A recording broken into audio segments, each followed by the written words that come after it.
Hi, so this is part two of my story about my long distance relationship with my boyfriend from Serbia at the time. And so I left off where um, I met his family, right? And his family was very sweet at first. They were very welcoming to me. So we went to Hungary for about a day. We spent a whole day and forgive my Hungarian. It's not the best, but I believe the city was Morahalom, uh, and it was amazing. I got to try what's called the langos, and it's this pastry that is kind of it has pizza dough, or it's made from pizza dough, but instead of it being baked in an oven, they fry it in oil, and they put Hungarian sour cream. They put Hungarian sour cream on it, and then they sprinkle it with cheese, and it was so good. It was so delicious. Like a lot of the food in in Europe and in Serbia was so fresh. Like he took me out to eat to a restaurant he used to work at that served traditional Serbian food, and I had what was called like Serbian barbecue, and it was good.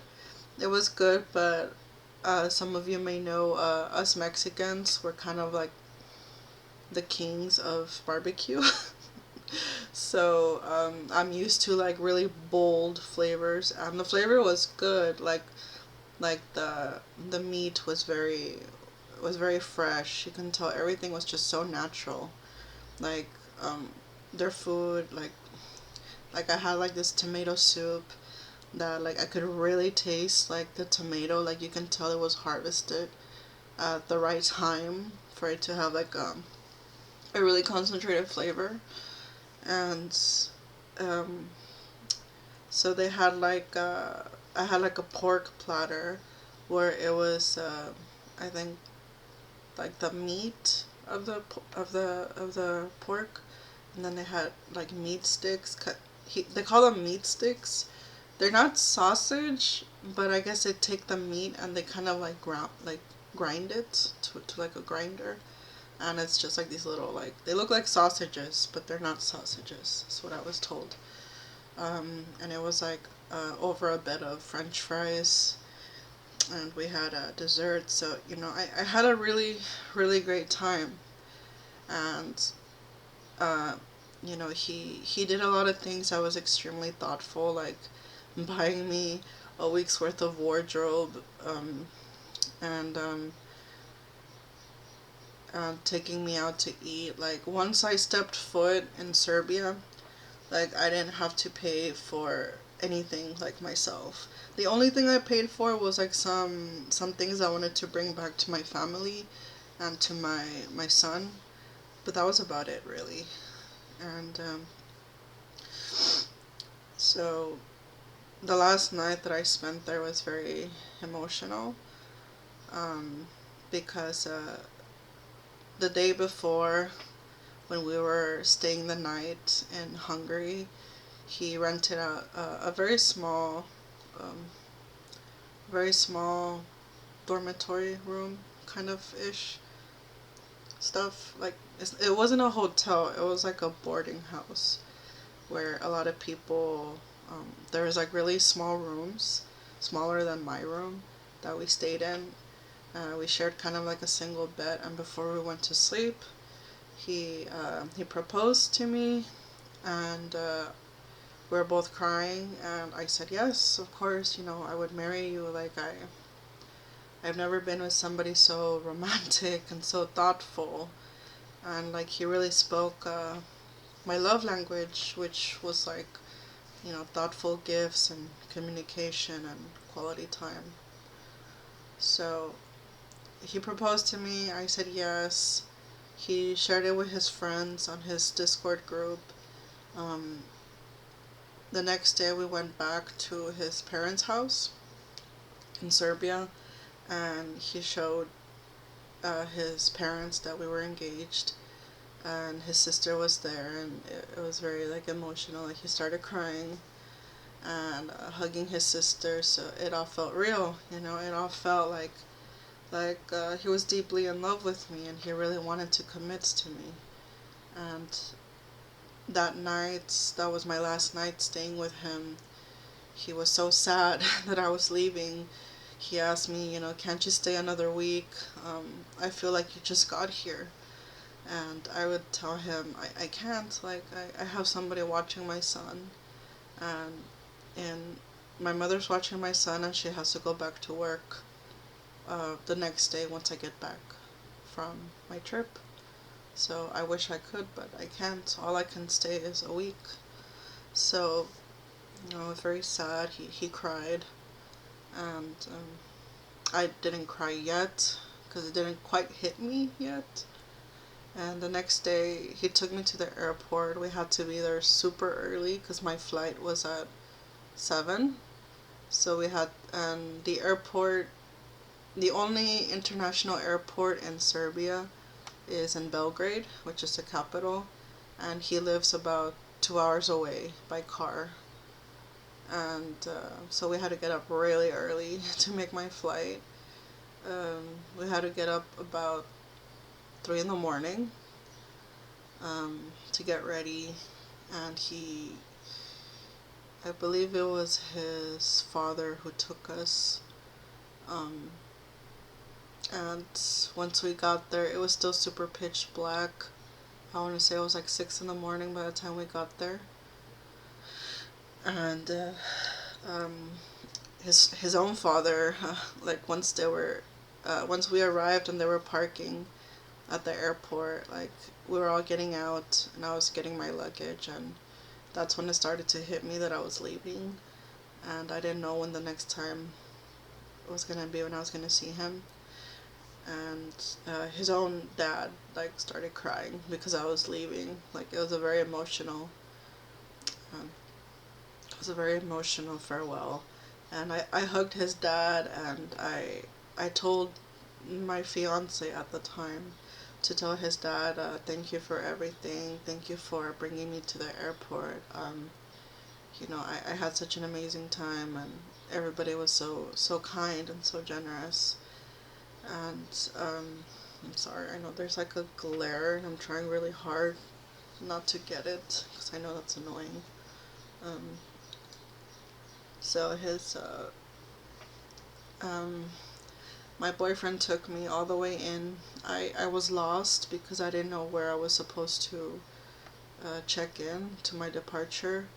Um, he asked a lot of people where I was supposed to go. He helped me out, and he stayed with me all the way up until only the only passengers were allowed.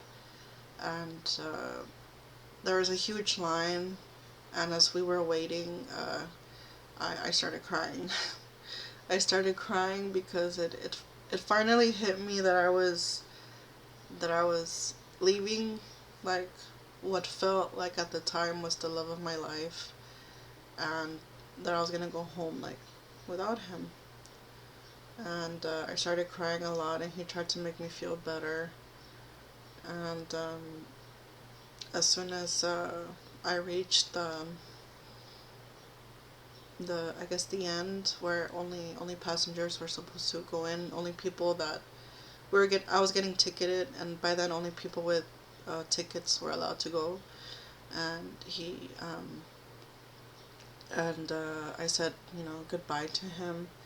And as I was waiting in line, I was still like, he was still there, looking back at me, like waiting for me to go past by checking in my bags at the security area.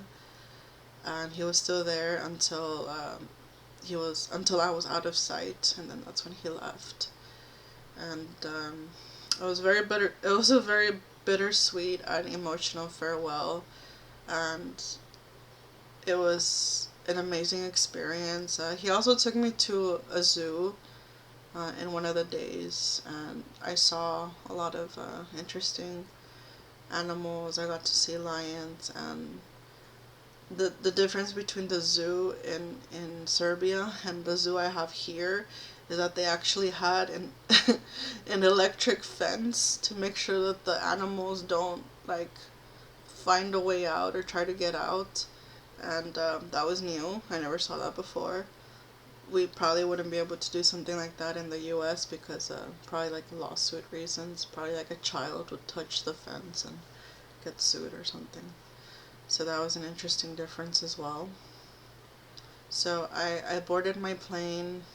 Um, I was going from Belgrade, Serbia to, I believe it was Italy. I went to Rome. I went to Rome. My layover was about 3-4 hours, and thankfully I was so sleepy. So um, I slept a little bit on my trip to Italy, and then my longest trip was from Rome, Italy to Dallas, Texas. That was about a 8 or 9 hour flight, and thankfully I slept most of the way there. And I actually met, actually the two women that I was seated with. They were very nice. They were very friendly. They we were making conversation, and they asked me like where I was coming from, and um, like if I was on vacation or if it was for business or family. And I told them, oh, I went to go see my boyfriend, and I showed him my ring. I still have the ring.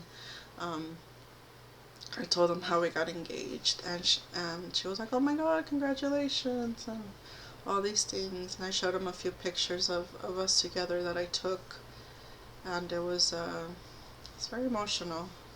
Like, that was a very, that was one of the best times of my life.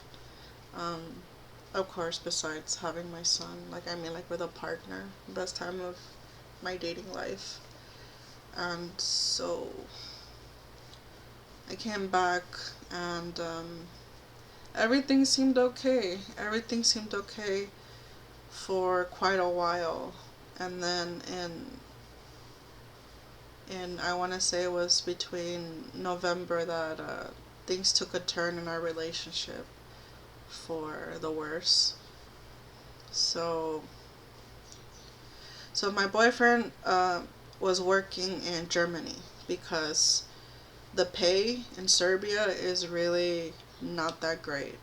It's like the equivalent of getting paid like $3-4 an hour, and they don't really pay you by the hour like they do here. Like you could basically work all day. You could work like 10, 12, 15 hour shifts, and you'll still get paid the same for the whole day. So that's a big reason why a lot of people, are only living like paycheck to paycheck, like not really like they only make enough basically to survive. A lot of people do. Um, you know, the politics in Serbia is obviously very corrupt. They take taxes from the people, but they don't put it into the places they're supposed to, like education and highways and things like that. They don't like. Obviously, the politicians put it in their pockets, not to help out the people or hospitals and things like that. Um, so my boyfriend was working in Germany. He was working as a cook to save money because we wanted to go through, now that we were engaged, we wanted to go through with the K1 visa. And he would tell me, like, I know I won't be able to work for a while because he has to get a working permit, and that might take up to like 6 months. Like, it could take like from 3 to 6 months for him to get a working permit. So he says in that time he didn't want to mooch off of me, like, because he knows, I'm a single mom, and he wanted to pull his own weight once he comes to the U.S.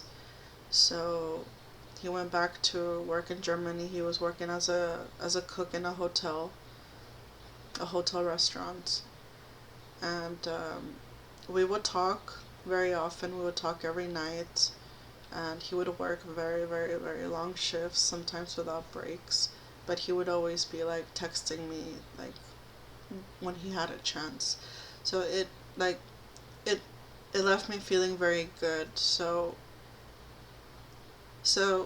both him and I were a part of a different server where like a 18, 19-year-old girl was the owner, and we joined because it was other people that played the same online co-op game we would play. It's like a horror based game where you either play a survivor or a killer, and it has a lot of the Hollywood killers there, like Michael Myers, Freddy Krueger, and some like original killers that the creators made. Um, and so we joined the server so we could have people we could basically queue up and play with together as teammates. And I was talking to the girl, and I believe I made friends with the owner of the server, and she's not heterosexual. And the reason I'm saying this will come into play later on. And I was talking to her and another girl because as a single mom, I really don't have a lot of friends anymore because they all got married and moved away. I don't or they just are really focusing on their family, or they're busy with work. So I don't get to have that girl time anymore like I used to. So I'm more making friends like online. And so I was talking to these two girls, and the subject of my boyfriend came up, and they would tell me that they were like a bit concerned for me because his behavior was a little off.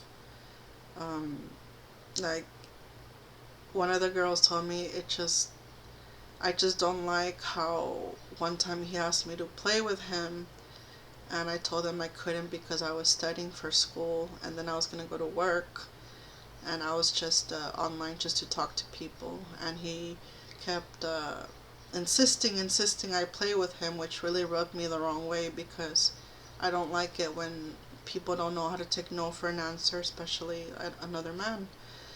And she just found the behavior very odd, and she was telling me this, and I understood, like you didn't respect her saying no to you, and you kept like pleading for her, which is kind of like weird. And so the other girl, the 18, 19-year-old girl, was showing, and I was starting to get concerned. And the other girl, I asked her, like, do you mind if I just look at your conversations? Because since I'm filing the K1 visa for him, I want to make sure that he's who he says he is. And she told me, like, oh, I don't think he ever, like, said anything bad, but I'll show you my conversations. Because I was getting like a really weird feeling in my gut, like, because as you guys know, once you file the K1 visa to bring your fiance to the US, I'm responsible for him. So basically, I'm sticking out my neck for this guy, and I wanted to make sure I was making the right decision because it wasn't just going to affect me, it was going to affect my son. And so I was looking at the conversations, and the girl that I was talking to, the owner of the server, she's she's pansexual, but she mostly prefers women.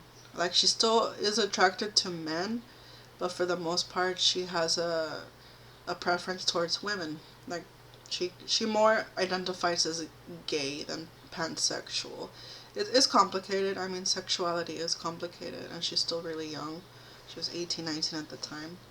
So she showed me her conversations, and there was a conversation where my boyfriend was asking her, are you really gay?" And then she says, "Yeah, I am. Why?" And he put a sad face. And oh my god, I lost it. So, one thing I haven't said before was the reason I'm not with the father of my son is because he was cheating on me. He had been cheating on me for quite a while. And if there's one thing I just don't, that's like a deal breaker for me, is cheating. Like, I could get through a lot of other things except like I don't tolerate cheaters. I don't tolerate drug addicts because I have a son, and I don't tolerate guys that are violent. If a guy would ever show any inkling of violence or try to be violent with me, like, I'm out. Like, I'm not gonna like stay and be someone's victim. I've seen too much of domestic violence. So I lost it, and I asked her, like, did he ever flirt with you? Like, did he ever ask you out? Because when I looked at the dates of their conversations, this was during the time that I was already like deep in the relationship with him. It was like a month before I was gonna go out to see him. Like I was already his girlfriend when he was having this conversation with this 18, 19-year-old girl, and I lost it. So, not just like, that wasn't the only thing he was doing that kind of made me very suspicious of his intentions, and even his maturity level. Um, I had very mixed feelings about his intentions towards me, because even when we were first going out online and I officially became his girlfriend, he would do a lot of things that would make me uncomfortable. Like, he had an online profile on Steam where you can basically be part of the gaming community, make your own profile, and he was adding a bunch of people, like, every single day. Like, I want to say like 5, 6 people a day. He would join groups and tell them, like, hey, add me, which, to younger people might not sound like a big deal, but once you get older, it just kind of rubbed me the wrong way. It's like, okay, to me, it doesn't seem like you're in the time of your life where you want to be settling down. It sounds like you're still wanting to be like a little kid. I'm not trying to be mean, but it just seemed very juvenile to me. And granted, he's 23, and I was 29 at the time. And he would add girls that were like, that had like these very like revealing or provocative profile pictures. And when I would bring it to his attention, he, would get like annoyed, and he'd be like, I'm not doing anything, like, I'm not cheating on you, like, I'm just adding people, like, I'm just, like, just because I add them doesn't mean like I'm doing anything I'm not supposed to. And so I question myself. I question, like, okay, am I being jealous, am I being controlling, or am I having a legit reason to be concerned? Like, because to me, he was acting like he was single.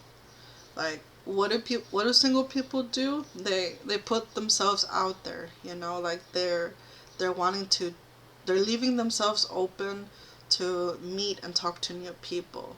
So it's one thing, like, you want to add people because, like, you really enjoy their teamwork in a game. But no, like, he was going into groups and just adding like random people. And I never told him, but when I was in Serbia, I kind of looked through his Steam profile to see if he was who he said he was. And there was a person that messaged him that said, like, why did you add me? How did you find me? And, like, what do you want from me? And that was very concerning for me. It's like, okay, so he just added this random person online for no reason, just because, like, oh, a profile, add friend. And the person was like, kind of like taken aback, like, why are you adding me? Like, I don't know you. Like, basically, like, state your purpose, state your intentions. And yeah, it kind of made me uncomfortable, really uncomfortable, because it seemed very needy and chaotic. Like, he had like a constant need for validation. And I had this, like, excuse me, my son is autistic.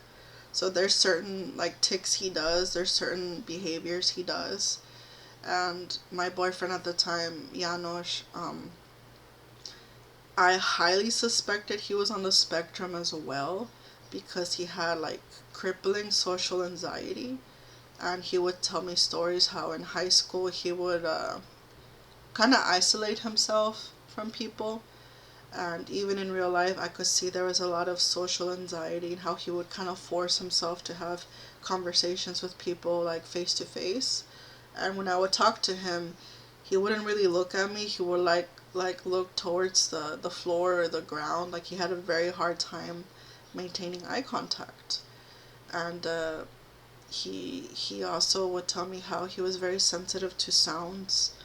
And he was very smart. He could do like math problems in his head.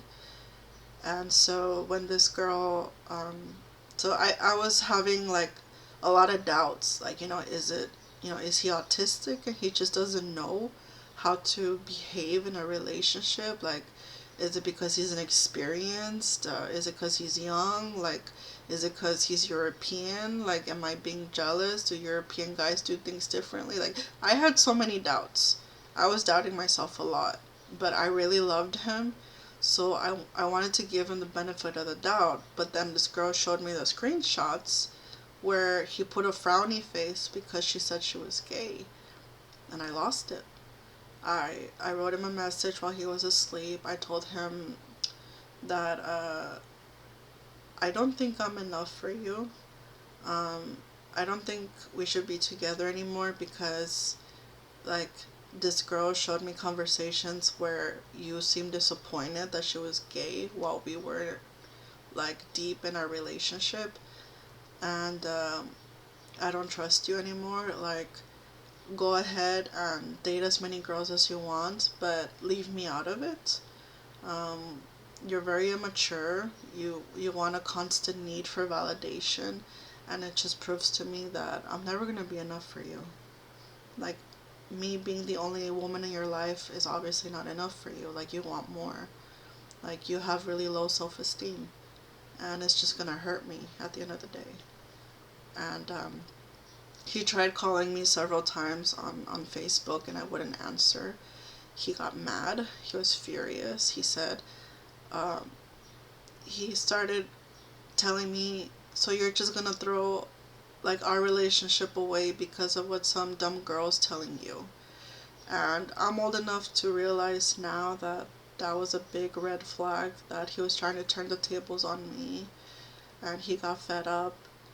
And and then I'm like, okay, but then how do you explain this? And I showed him the screenshot.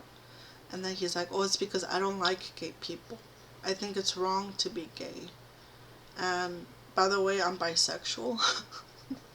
So him saying that he thinks homosexuality is a sin or wrong, um, rubbed me off the wrong way in more ways than one. And according to him, he was sad that she was gay because he doesn't think it's okay to be gay. But then when I question him further, I'm like, okay, but you have gay friends. You have like a long time like friend that, is openly gay, and you still talk to him. And like a lot of the things he would tell me just didn't make sense. And I'll get a little more into it in part 3, because it's about to be 30 minutes, and I don't want it to be longer than 30 minutes and like bore you guys. So thank you again for watching. This is part 2 of my long distance relationship story. So thank you for watching all the way, and I hope you guys have a good day. And yeah, thank you for watching.